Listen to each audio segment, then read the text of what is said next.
कि जैकलिन फर्नांडिस की मुश्किलें बढ़ सकती हैं। हाईकोर्ट में दाखिल ईडी के हलफनामे से खुलासा सामने आ रहा है। सुकेश के बारे में पहले से जानती थी जैकलिन, ये ईडी के हलफनामे में बात साफ हो रही है। जानकारी के बावजूद जैकलिन ने गिफ्ट लिए।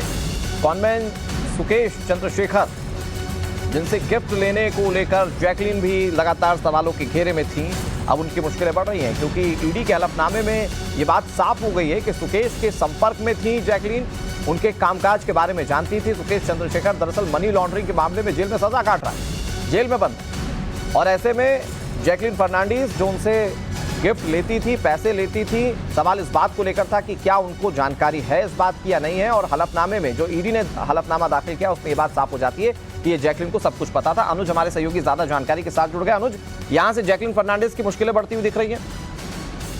निश्चित तौर पर जिस तरीके से जैकलिन ने बाकायदा हाई कोर्ट में एक हलफनामा दाखिल किया था और पीएमएलए का जो मुकदमा है उसे खारिज करने के लिए ये दाखिल किया गया था, लेकिन इसके जवाब में ईडी ने साफ तौर पर जो जवाब दिया कोर्ट में दाखिल किया है उसमें साफ तौर पर ईडी ने बताया है कि किस तरीके से जैकलिन जानती थी सुकेश चंद्रशेखर के बारे में और उसके बाद उन्होंने उससे महंगे गिफ्ट लिए और तमाम जो कैश है वो लिए।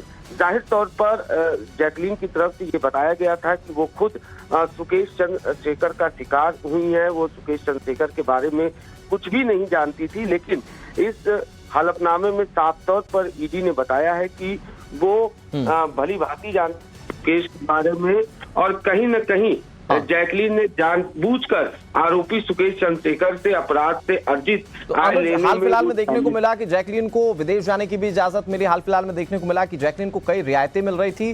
क्या इस हलफनामे के बाद वो सारी रियायतें जैकलिन को मिलना बंद हो जाएंगी या फिर हम इस तौर पर भी देखें कि हो सकता है कि जैकलिन की गिरफ्तारी भी हो जाए? जी देखिए, फिलहाल इस पूरे मामले में 15 अप्रैल को सुनवाई है। जाहिर तौर पर उसके बाद सही मायने में चीजों के बारे में पता चल पाएगा। लेकिन ये जो दाखिल किया गया था जैकलिन की तरफ से वो पीएमएलए का मुकदमा खारिज करने के लिए दाखिल किया गया था। तो निश्चित तौर पर इस पूरे मामले में अब जवाब ईडी की तरफ से दाखिल कर दिया गया है। ऐसे में अब 15 अप्रैल को इस पूरे मामले में सुनवाई है।